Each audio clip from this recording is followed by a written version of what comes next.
So, you've noticed a few signs that make you think your long distance partner is cheating on you. Now, what? Where do you go from here? First of all, what can you do to confirm your suspicions if you're not completely sure already?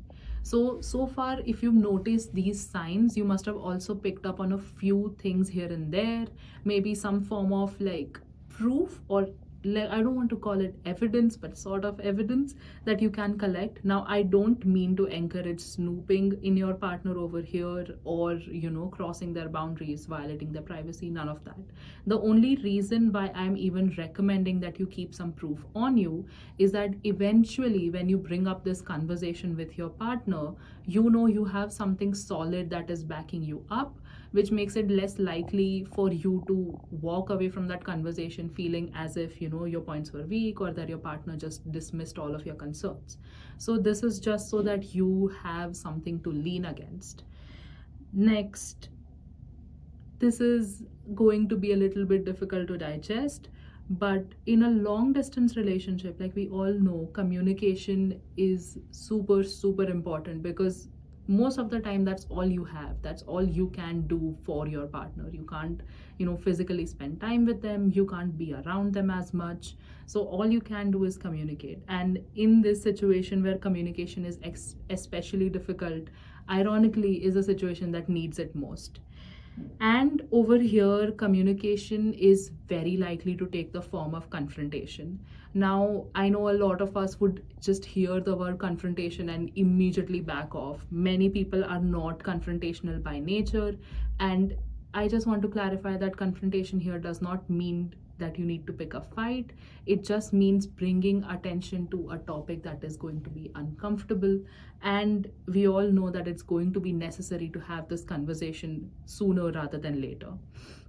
So, how do you go about initiating this conversation with your partner? I would recommend that you don't jump into it directly. Like, don't just be like, hey, I noticed this. I think you're cheating on me. Is there something you need to tell me? Okay, don't jump into it directly. They're going to immediately get on the defensive. It's not going to end well. So I would say rather you ease into it. Maybe when you're talking to your partner on the phone or when you're texting them, you can be like, hey, I've been feeling a bit distant lately, we haven't been spending so much time, our relationship feels different. Notice how they respond to it.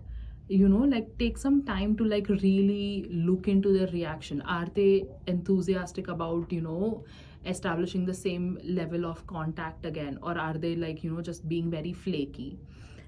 And then you can bring it up that, okay, so like this is what I've noticed, and I think there's somebody else. And I would say sort of leave it open ended.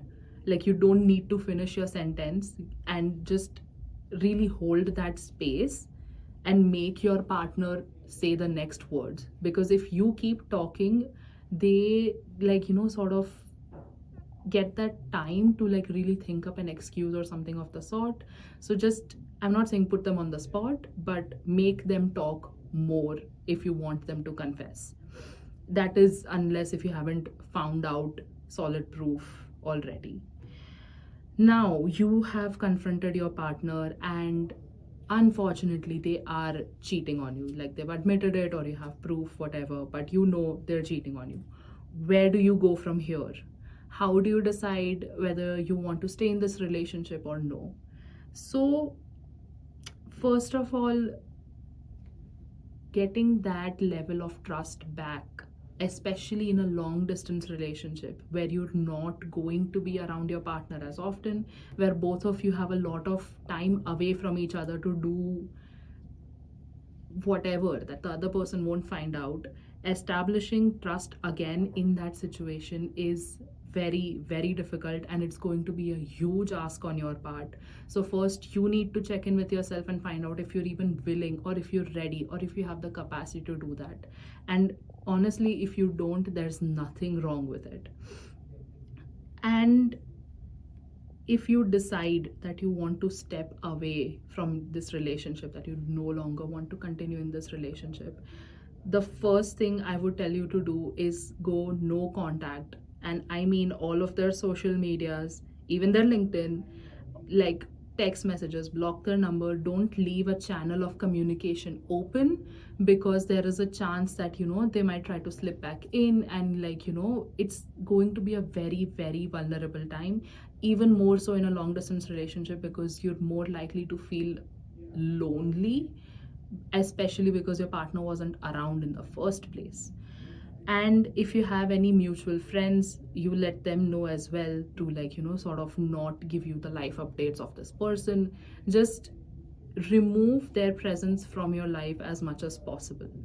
Now, this is a plus side of a long distance relationship, is that there's fewer chances of you running into your partner randomly physically, so you won't have to see them as often. So more or less you can control how often you have to come across this person or any memory of this person. Now, a trend that I have noticed is that sometimes what people will say that, oh, your long distance partner cheated on you. That's fine, just cheat back. Things like this happen. That's why long distance is so tough. That's why people don't want to do it. Don't cheat back.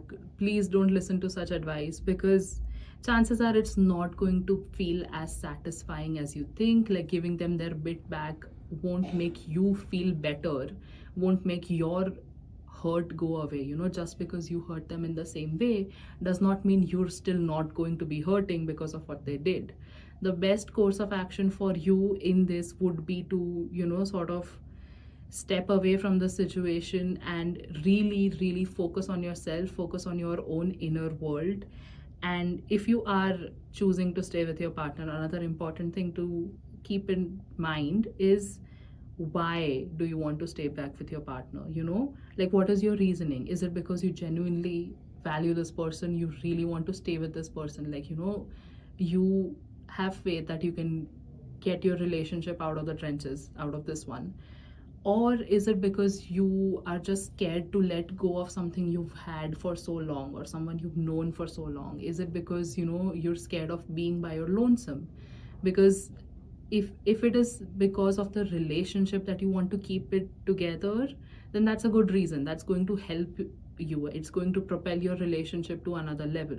But if it is coming out of a place of insecurity, it's not going to bode well for you, your partner, or the future of your relationship. So that's all I have on this aspect, and I wish you all the best.